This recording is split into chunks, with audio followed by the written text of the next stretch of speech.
আপনি ভাই রিসেন্টলি হচ্ছে বিয়ে করছেন। সো হুম। বিয়ের আগে আর পরে জীবনে কি পরিবর্তন আসছে আসলে?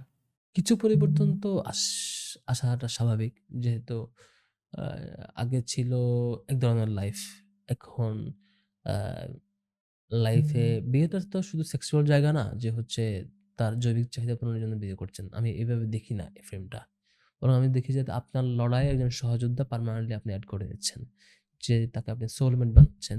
আবার প্রত্যেকটা লড়াইয়ে সে সাক্ষী হবে এবং প্রত্যেকটা লড়াইয়ে সে আপনাকে কোথাও কোঅপারেট করবে, মেন্টরিং করবে, গাইডেন্স দিবে। তাকে আপনি গাইডেন্স দিবেন, মেন্টরিং করবে। মানে একে অপরের পরিপূরক। ওই যে হুন্না লিবাসুন লাহুন্না লিবাসুন লাকুম যেটা বলেছে যে একে অপরের গার্মেন্ট লাইক এ গার্মেন্ট আরকি যে পোশাক বলা হয়েছে যেখানে। পোশাক তো লেগে থাকে শরীরের সাথে। অলওয়েজ। আপনি পোশাক ছাড়া বের হন না কিন্তু। পোশাক ছাড়া আপনি হাঁটেন না। পোশাক ছাড়া আপনি চলেন না। পোশাক ছাড়া আপনি কল্পনাই করতে পারেন না। তো আ পাত্র-পাত্রীকে একে অপরের পোশাকের সাথে তুলনা করা হয়েছিল কোরআনে। তার মানে আপনার জীবনের প্রত্যেকটা মুহূর্ত সে আপনার সাথে থাকবে।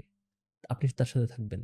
আপনি আ আ সে আপনার অলংকার হিসেবে কাজ করবে। আপনি তার অলংকার হিসেবে কাজ করবেন। বা আপনি তার রেসপেক্ট এর কারণ হবেন। সে আপনার রেসপেক্ট এর কারণ হবে। আপনি তার মোটিভেশন এর কারণ হবে। সে আপনার মোটিভেশন এর কারণ হবে। আপনি তার আ ধরেন সকল ধরনের হতাশা বা প্রবলেম বা ক্রাইসিস অ্যাড্রেস করার অন্যতম পাথেয় হিসেবে কাজ করবেন। তিনিও আপনার এভাবে কাজ করবেন।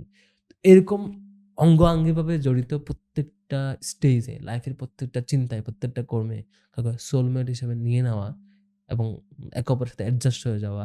তার ফ্যামিলিকে আপনার ফ্যামিলি মনে করা, আপনার ফ্যামিলিকে সে তার ফ্যামিলি মনে করা। টোটাল যে অ্যাডজাস্টমেন্টটা এটা হিউজ একটা ধরেন নিউ ডাইমেনশন এড করা বলতে পারেন আরকি। নিশ্চয়ই সেই চেঞ্জটা নিশ্চয়ই আসছে। যেহেতু নিউ ফ্যামিলি এড হয়েছে, নিউ পারসন এড হয়েছে। তাও আমি যেভাবে যে ফ্রেমে বললাম একে অপরের সাথে টোটালি আবু হানিফার রহমাতুল্লাহ একটা বিখ্যাত উক্তি আছে। সম্ভবত উনার উক্তি আমি যদি ভুল না করি।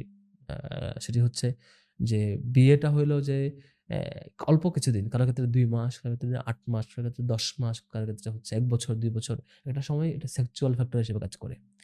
একটা পর্যায়ে গিয়ে এটা আর কাজ করে না। বরং কাজটা করে সোশ্যাল জায়গা থেকে।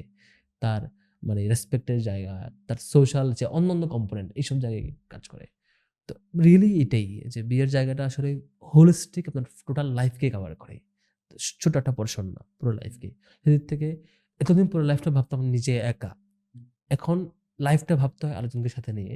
আবার তিনিও আবার আমার লাইফ নিয়ে ভাবছেন। আমিও তার লাইফ নিয়ে ভাবছি। টোটাল ২ টার লাইফ অ্যাডজাস্ট হয়ে একটা গোল এর দিকে আগানো। নিশ্চয়ই নিউ ডাইমেনশন এড হয়েছে। নিশ্চয়ই সেটা একটা ব্লেসিংস এবং সেটা আল্লাহর পক্ষ থেকে নিয়ামত বলতে পারেন।